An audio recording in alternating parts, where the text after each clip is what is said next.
What's the difference between Hero and Hero XPed? Like probably the most common thing between these two gliders is only the name. It's the question is really, is the Hero XPed a light version from the Hero? Yeah. On my feeling, it's just a completely different glider, much more compact. Like we have the advantage of tightening the core like the Volt 5, but still this feeling that we feel really the air mass like the Hero with the tips talking. Well, originally we said that we want to transfer the image from the Hero to the Hero XPed, so we're not saying it's a different glider, yeah? But I think we have to change our mind now. Yeah. It is, I think the truth is out. It's a different glider, it's a new development. I think people now think, oh, it's the Hero XPed, they made a lighter version from this one. Supposed to be the same because the same name, same glider. Yeah. But actually it's not the same glider. Yes. It's actually the next evolution where we put a different profile in. It's a new evolution of the profile. And yeah, there's a lot of more minor tweaks in the rib system and everywhere. Yeah, and this we should say. At the end it results really in a new glider. So where came this idea, Stephan, from creating an XPed version from the classic Hero? After we finished the Volt and the Hero, there was still, because the X-Alps competition was in the next year happening, and so we had all these products finished already a year before, and the idea was actually to make a zero glider and then afterwards making a lightweight glider, not the opposite way around, to design a X-Alps glider only for special pilots and mainly not selling it only for special pilots.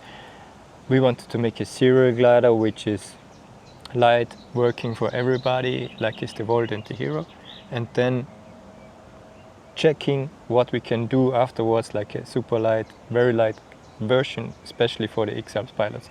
So we're transferring then the zero behavior from a certified glider and trying to make it lighter.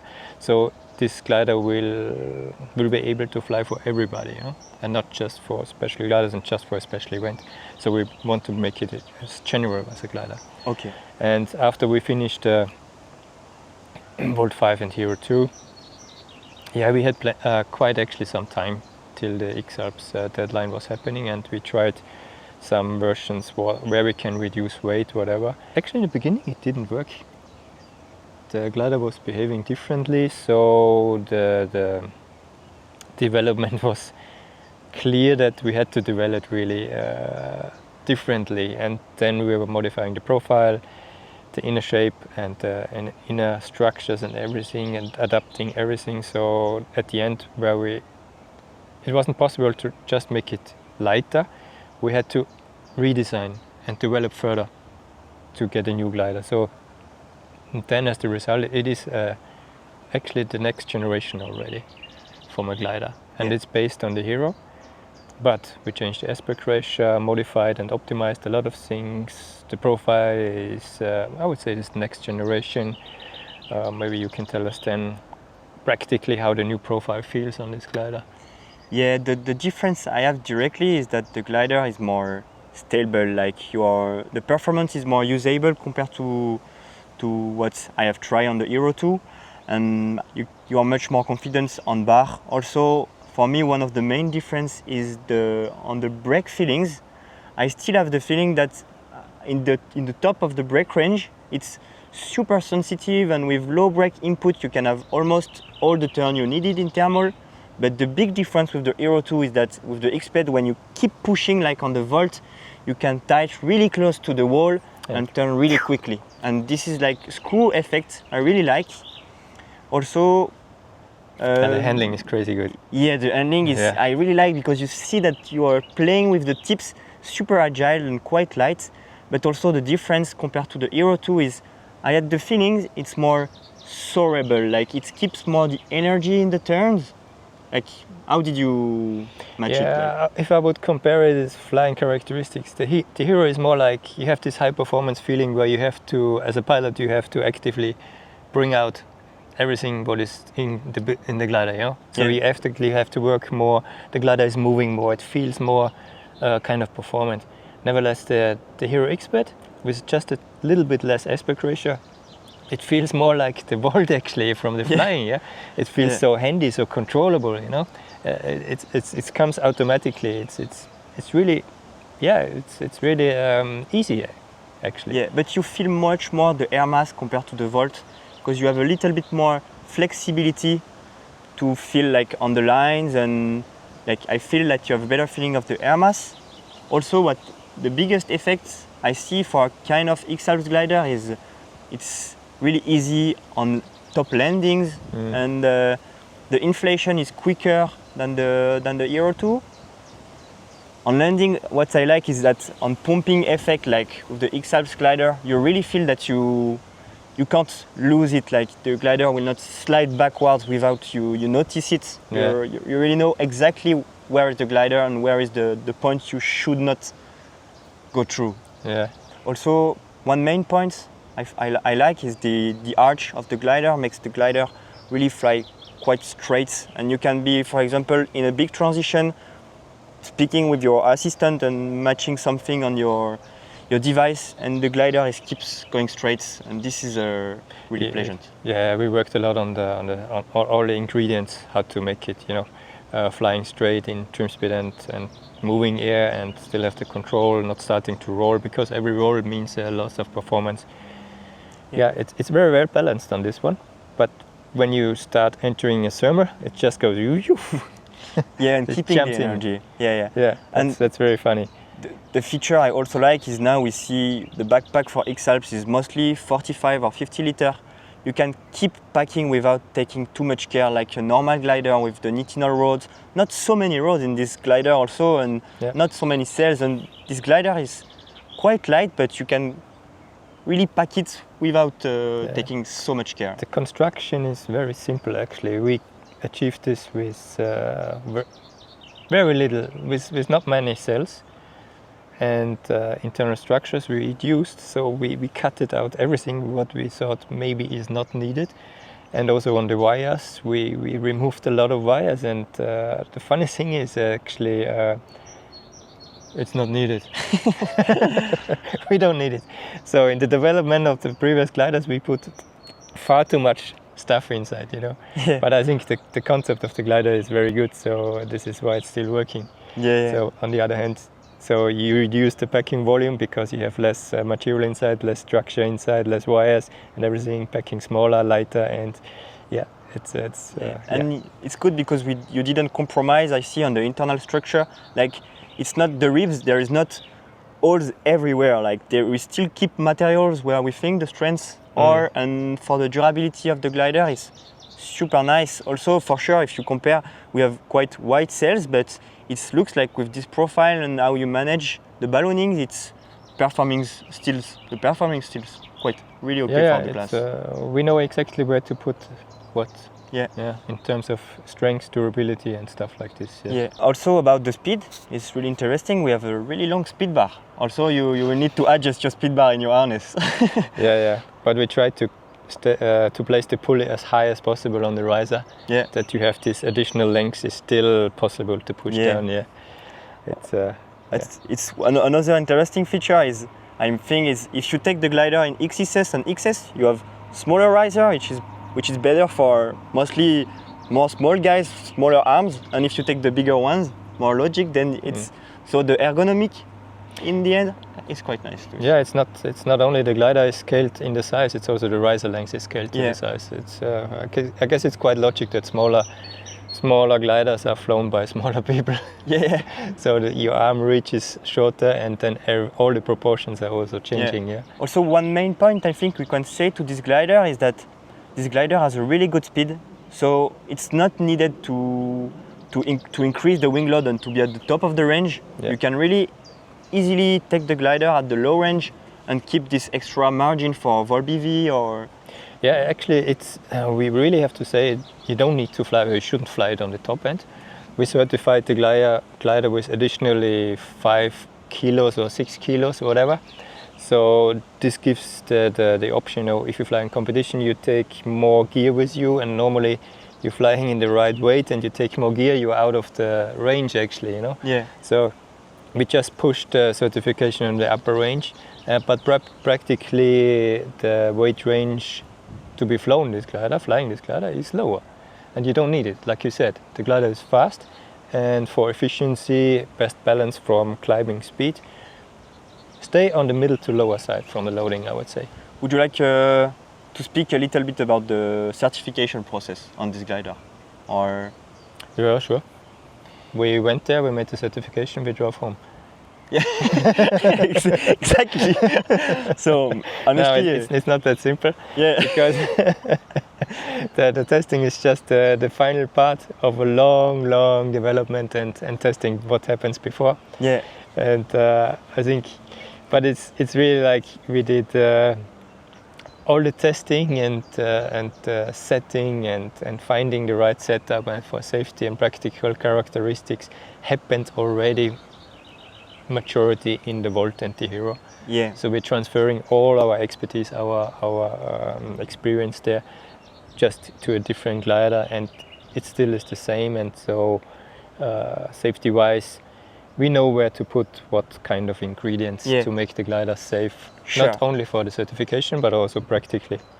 On my vision, this glider, if you're, for example, now flying on a Volt, you can really easy take the gap to go to a END, because honestly, the passive safety is really close. Just the glider is moving a little bit more than the Yeah. Volt. And I was really surprised on the certification process pre-test flight in Austria that it was quite fast, because we have no big troubles. Like every ingredient coming from the other two liner you have done was working pretty well Yeah. immediately. Yeah. So I remember from the development of the very first two-line glider, before the Volt 4 even. So it was always the testing is like, always carry a dry suit, swim vest, lifeboat on the lake, and you never know the result. Just a fraction of a second too late action of the pilot and you land in the water. And now it's like nothing. We just go out, we know what we can expect, and we can control the glider even in critical situations. And it just became so, well, easy is the wrong word, but controllable. yeah, That's the point. So there is it's not only a big development happened in the past years in terms of performing, usability, handling stuff, right? But also on the safety side, which is from the outside, it's not really visible or noticeable, but there's a lot development also in this part inside. Yeah. Also, what I think is a good point is that the weight we have is in the development team is quite close to the X-Alps athletes. So the development size was already 88 maximum size. So the glider in between that will be usable for the athletes is quite close to the development glider. So yeah, well, it's it's okay. Back attack. But it's always difficult to choose a weight range for a glider and then the next size, whatever. So try to make it overlapping or close as possible together. At the other hand, it's not useful to make every 5 or 10 kilos a different size. It's also messing everybody up. Yeah. And everybody is then either outside the other one and the outside the other one if it's too small. So, but the cool thing I think on the Hero XPed is also that it's not really sensitive on loading on the glider. You mean for the reaction or for the performance? For the performance, flying, speed and everything. Yeah, it's just we consider it's better for top performance to be not so much high, but in general, for sure, it's everywhere. This glider is quite nice to fly, and yeah.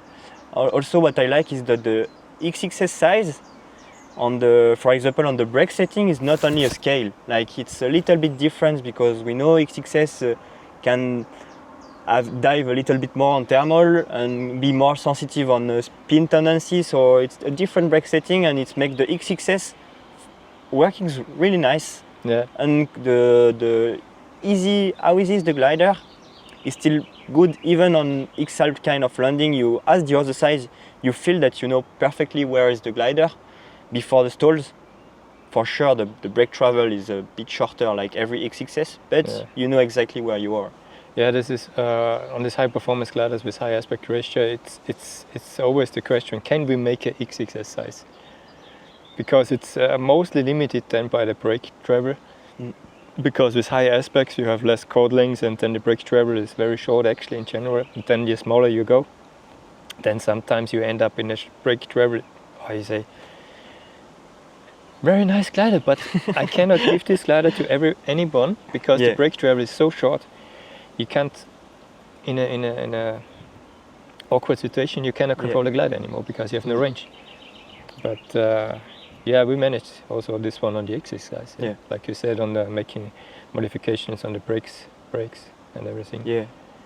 And just one question, I think, for people is more clear. What is the XPed construction? So, The XPed construction in general, well, we are known for a long time now to have a super light construction. And the idea actually developed from the Suzy, because the Suzy now, how many generations we're having now? 4, 5? if we count the XPed now, it's 5. 5, right? So we're 5, yeah. It's funny, yeah. Well, in the beginning it was just a glider I built for myself, and then step by step the glider developed from being a non-certified glider, then to being a glider certified END, then ENC, ENB, and the latest one was then even ENA certified, depending on the size, from A to B, C, and smaller ones. But that means we were going with the usability or the approach to the pilots, entering really to everybody's kind glider.